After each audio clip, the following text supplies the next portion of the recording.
Assalamualaikum warahmatullahi wabarakatuh. Perkenalkan, saya Audrey Boy Putri dengan NPM 1004040190018. Pada kesempatan kali ini, saya akan membahas penelitian saya yang berjudul Perkawinan Beda Agama Berdasarkan Penetapan Pengadilan Negeri Surabaya nomor 916/PDTP/2022/PN Surabaya ditinjau dari perspektif hukum Islam. Penelitian ini dibawa bimbingan Bapak Dr. Ruzi Syawali, SH, MH. Sebelum membahas mengenai perkawinan beda agama, terlebih dahulu masuk latar belakang.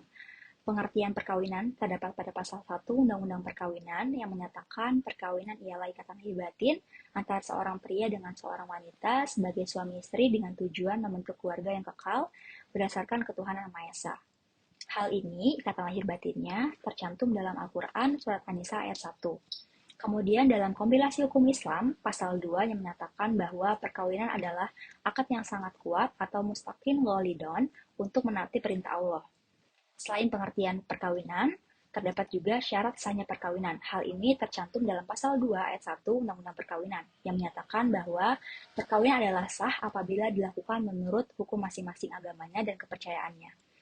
Dalam kasusnya, Pengadilan Negeri Surabaya memberikan permohonan perkawinan beda agama dengan inisial RA dan juga EDS dalam penetapan nomor 916/PDTP/2022/PN Surabaya dengan hakim bernama Ima Supriyadi.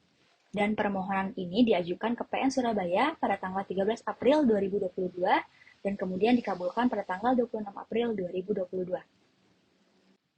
Selanjutnya, selain syarat sahnya perkawinan yang diatur dalam pasal 2 ayat 1, di sini juga terdapat pasal 2 ayat 2 Undang-Undang Perkawinan yang menyatakan perkawinan itu harus dicatatkan menurut peraturan perundang-undangan yang berlaku. Dalam kasus yang terjadi, sepasang calon di Surabaya yang meminta permohonan pencatatan perkawinan beda agama kepada Dukcapil agar perkawinannya sah di mata hukum. Kemudian hal tersebut ditegaskan dalam pasal 8 huruf F, yang dimana perkawinan dilarang antara dua orang yang mempunyai hubungan yang oleh agamanya atau peraturan lain berlaku dilarang kawin. Masuk ke dasar hukumnya, dalam Quran Surat Al-Baqarah ayat 211 yang mengandung arti, dan janganlah kamu menikahi wanita-wanita musyrik sebelum mereka beriman. Sesungguhnya wanita budak yang mukmin lebih baik daripada wanita musyrik. Kemudian dalam kompilasi hukum Islam juga menjelaskan bahwa perkawinan ialah akad yang sangat kuat untuk menaati perintah Allah dan melakukannya adalah merupakan suatu ibadah. Sementara itu dalam MUI melalui keputusan 4-Munas-VII-MUI-8-2005 yang mengeluarkan fatwa tentang hukum larangan perkawinan beda agama. Kemudian selanjutnya masuk ke identifikasi masalah. Yang pertama, itu ada bagaimana pandangan hukum Islam mengenai pengabulan permohonan perkawinan beda agama dalam penetapan Pengadilan Negeri Surabaya nomor 916/PDTP/2022/PN Surabaya. IM yang kedua yaitu bagaimana akibat hukum dari perkawinan beda agama di Indonesia ditinjau dari perspektif hukum Islam. Selanjutnya yaitu metode penelitian. Metode penelitian saya menggunakan yuridis normatif. Spesifikasi penelitian saya menggunakan deskriptif analisis. Jenis penelitian saya menggunakan kualitatif. Metode teknik pengumpulan datanya saya menggunakan studi kepustakaan data sekunder. Dan terakhir metode analisis data saya menggunakan analisis normatif kualitatif. Selanjutnya masuk pembahasan. Dalam pembahasan terdapat dua sub, yaitu kasus posisi dan duduk perkara. Dalam kasus posisi, para pemohon tertera pada tanggal 8 April 2022, para pemohon mengajukan permohonannya ke PN Surabaya dengan nomor register 916/PDTP/2022/PN Surabaya. Kasus tersebut dengan pemohon 1 bernama Rizal Adikara, pemohon kedua bernama Eka Deborah Sidauruk. Pemohon 1 beragama Islam dan pemohon 2 beragama Kristen. Untuk duduk perkaranya, sebelumnya pemohon telah mencoba untuk mencatatkan perkawinannya ke Dinas Dukcapil, namun Dukcapil menolak dan menyuruh untuk pemohon 1 dan pemohon 2 untuk mengajukan permohonan perkawinan beda agama untuk disetujui oleh PN Surabaya untuk dapat melakukan perkawinan beda agama. Kemudian pemohon 1 dan pemohon 2 juga tidak dapat mencatatkan perkawinannya. Maka dari itu, keduanya mengajukan permohonan ke Pengadilan Negeri Surabaya. Kemudian, pertimbangan hakim dalam penetapan tersebut, uraian pertimbangan hakim pada penetapan tersebut memutuskan perkara permohonan perkawinan beda agama. Yang pertama, berdasarkan syarat perkawinan, Undang-Undang Perkawinan, Pasal 6 Ayat 1, dan ketentuan Pasal 7, para pemohon telah memenuhi syarat perkawinan tersebut.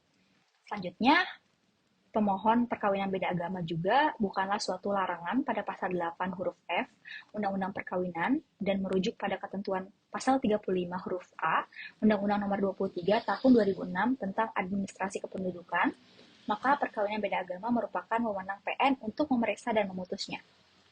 Terakhir, bahwa berdasarkan pasal 28B ayat 1 Undang-Undang 1945, bahwa setiap orang itu berhak untuk membentuk keluarga dan melanjutkan keturunan melalui perkawinan yang sah juga. Dan itu sejalan dengan pasal 29 Undang-Undang 1945 yang telah menjamin kemerdekaan untuk memeluk agamanya masing-masing.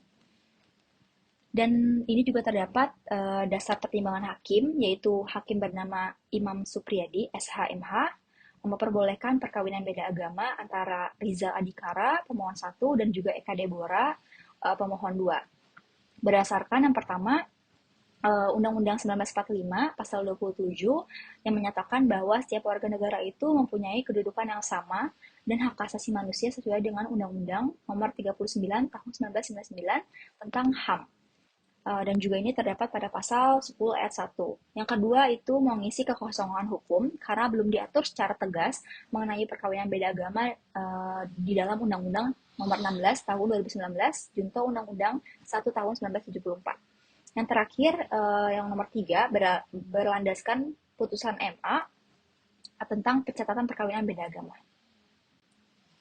Dan hasil dari pertimbangan hakim, di sini hakim menimbang bahwa keinginan para pemohon yaitu melangsungkan perkawinan beda agama dianggap bukanlah suatu larangan dalam undang-undang perkawinan. Ditambah juga membentuk rumah tangga melalui perkawinan merupakan hak asasi manusia dan juga termasuk hak asasi pemohon. Maka dari itu, para pemohon memutuskan untuk tetap mempertahankan agamanya masing-masing.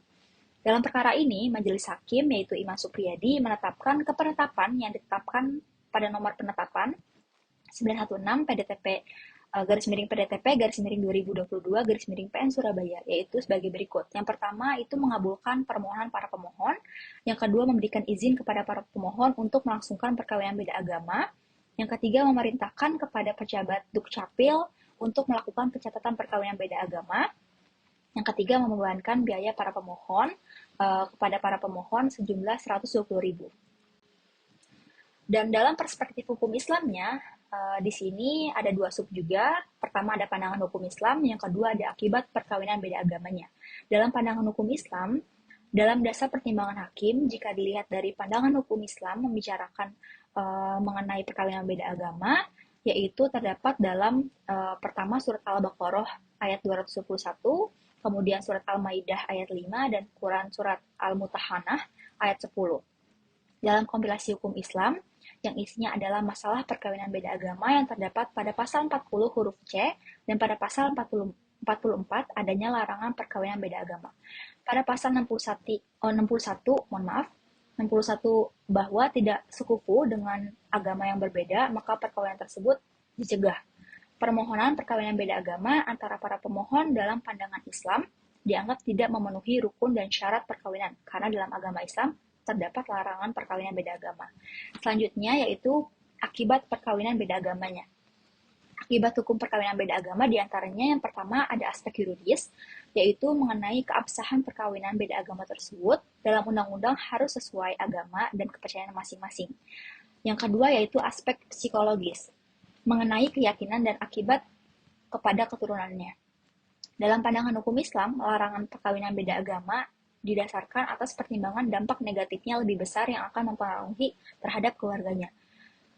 Tidak satu keyakinan dalam sebuah rumah tangga nantinya akan mengakibatkan kedepannya mungkin akan adanya perbedaan pendapat dan lain-lain. Hal tersebut sehingga membuat adanya larangan perkawinan beda agama. Yang terakhir yaitu kesimpulan. Pada poin pertama, penetapan perkawinan beda agama di PN Surabaya dianggap belum sesuai dengan pasal 2 ayat 1 Undang-Undang Perkawinan yang menjelaskan bahwa perkawinan dianggap sah jika menurut agamanya masing-masing. Namun dalam hal ini, perkawinan beda agama masih banyak dilakukan oleh masyarakat Indonesia dengan dasar Undang-Undang Hak Asasi Manusia dalam melakukan permohonannya.